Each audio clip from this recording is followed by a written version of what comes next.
Aujourd'hui, un épisode pour les entrepreneurs inspirés par autre chose que la soupe marketing qu'on nous sert à longueur de temps. Pour celles qui souhaitent incorporer plus d'intuition et de conseils tarologiques, oui, j'invente des mots, dans leur activité professionnelle et dans leur quotidien. Je vais vous montrer comment vous pouvez utiliser le tarot dans votre business pour identifier des opportunités, prendre de meilleures décisions et réaliser tous vos objectifs. Oui, rien que ça.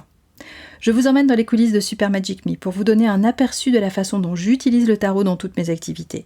C'est l'idéal si vous voulez donner du sens à ce que vous faites et réussir avec un supplément d'âme. Vamos là! Vous écoutez l'Instant Indigo, le podcast des prises de conscience qui vous aide dans votre développement entrepreneurial. Si vous êtes à la recherche d'une dose d'inspiration dans votre vie d'entrepreneur, souvent solitaire et débordée, vous êtes au bon endroit. Seul ou avec mes invités, on va parler d'état d'esprit, de philosophie, de spiritualité, mais aussi d'actions concrètes à poser pour que vous retrouviez joie et sérénité dans votre business. Je suis Christine Dejoigny de Super Magic Me. C'est parti! Alors, parmi tous les outils disponibles, pourquoi le tarot ? Eh bien, pour avoir des informations, chacune utilisera l'outil qui résonne le plus pour elle. Pour certaines, ce sera l'astrologie, pour d'autres la méditation et pour d'autres encore, un mélange de différents moyens et outils qui peuvent changer au gré de leur évolution ou de leurs envies. Les outils que j'utilise avec beaucoup de joie depuis plus de 7 ans, au moment où j'enregistre cet épisode, sont la numérologie et le tarot. Le tarot, pour celles qui se demanderaient ce que c'est un jeu de 78 cartes organisé dans un système bien précis, décomposé en arcanes majeures et en arcanes mineures. Le tarot que j'adore utiliser est celui d'inspiration anglo-saxonne, le Rider-Waite-Smith. Chacune des cartes véhicule un archétype ou un message que je décode selon ma grille de lecture, peaufinée au fil des années. Ce n'est pas un épisode qui explique ce qu'est le tarot dans le détail. Si vous êtes encore là, je pars du principe que vous voyez un peu ce qu'est le tarot. En tant qu'entrepreneur, j'intègre le tarot dans mon quotidien de différentes façons. C'est un outil qui m'aide à rester vraiment connecté à qui je suis et à la façon dont je veux faire mon travail en étant visionnaire et créative. Le tarot m'aide à être courageuse. Utiliser le tarot est important et essentiel pour moi. Il me permet d'intégrer un supplément d'âme dans mes activités et d'accéder encore plus rapidement à mon intuition. Mais pas seulement. Il me permet aussi de mieux comprendre ce que je traverse, les bons moments comme les moins bons, et de rester sur la voie que je me suis fixée. Si vous êtes comme moi, à votre compte, et seul aux commandes de votre business, vous le savez, c'est souvent seul que nous prenons nos décisions. Et le tarot peut agir comme un mentor.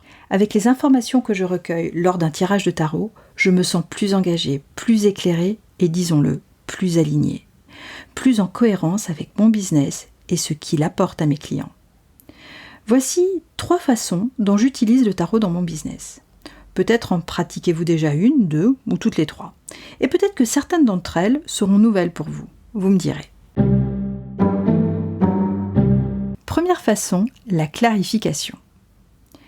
Parfois, quand je suis en train de travailler ou de parler avec des personnes, quelque chose en moi me dit « je me sens pas tout à fait bien là, il y a quelque chose qui sonne faux ».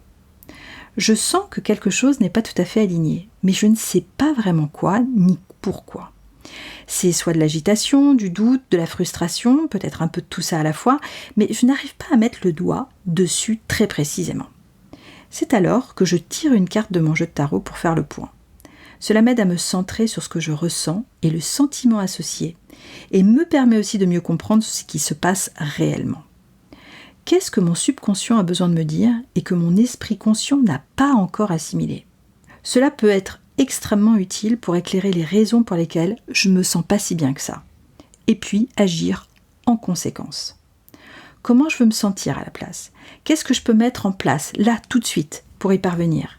Et là, il suffit de tirer une autre carte qui donne les clés pour se recentrer, se rééquilibrer, s'ancrer et retrouver une énergie porteuse pour aller de l'avant. Vous voyez ? C'est très facile. Deuxième façon, une aide à la prise de décision.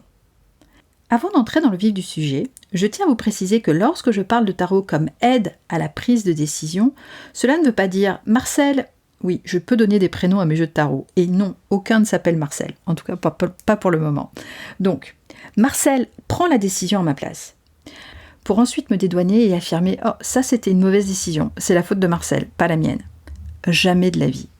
Donc, quand il s'agit de tarot et de prise de décision, je le vois comme un élément d'information qui peut nous aider à prendre de meilleures décisions. Qui est responsable de la prise de décision ? Eh bien, oui, moi seul, et personne d'autre. Mais quand plusieurs options similaires s'offrent à moi et que je dois prendre une décision, et que je sais qu'il ne sera pas facile ni évidente, je sors mon jeu de tarot, et voici ce que je fais. C'est très simple. Je me demande quelles sont les options qui s'offrent à moi en ce moment, et je les écris. Et puis je me dis aussi, et si je ne faisais rien ? Parce que c'est une option aussi de ne rien faire. Et je tire 2 cartes et je prends connaissance de la réponse. Ensuite, je tire 2 cartes pour chacune des options que j'ai écrites. Et là, pareil, je prends connaissance des réponses et je commence à entrevoir la solution. Et pour finir, je demande quelle est l'option possible que je ne vois pas encore. Une option qui n'est pas encore arrivée à ma conscience. Et je tire 2 dernières cartes. Tirer 2 cartes pour chaque option donne 1 pour la première carte, la nature de mon énergie actuelle à ce sujet, et 2 pour la deuxième, une idée de l'énergie qui entoure cette option en particulier. Ce n'est pas nécessairement ce qui se passera dans l'avenir si je choisis cette option, mais cela peut me donner une petite idée de ce que je pourrais vivre si je choisissais cette voie. Et déjà à ce stade, il y a de l'information très utile. Ensuite, si j'en ressens le besoin, je peux me brancher sur l'énergie de chaque option. Je m'assois, je me détends, je ferme les yeux, je respire profondément et je me mets dans un état de détente. C'est-à-dire que je peux mettre aussi de la musique qui va bien ou vaporiser de l'encens liquide. Ça, c'est ce qui fonctionne pour moi. Et puis je pense à chacune des options et je commence à les imaginer.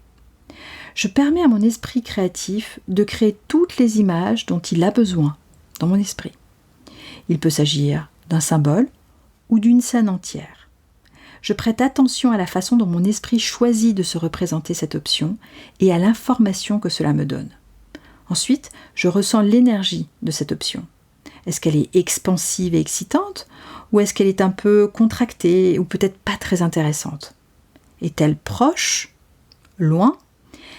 Est-ce que c'est concret et tangible ou est-ce que c'est flou, un peu estompé ? Quelle est mon énergie lorsque je regarde cette option en particulier ?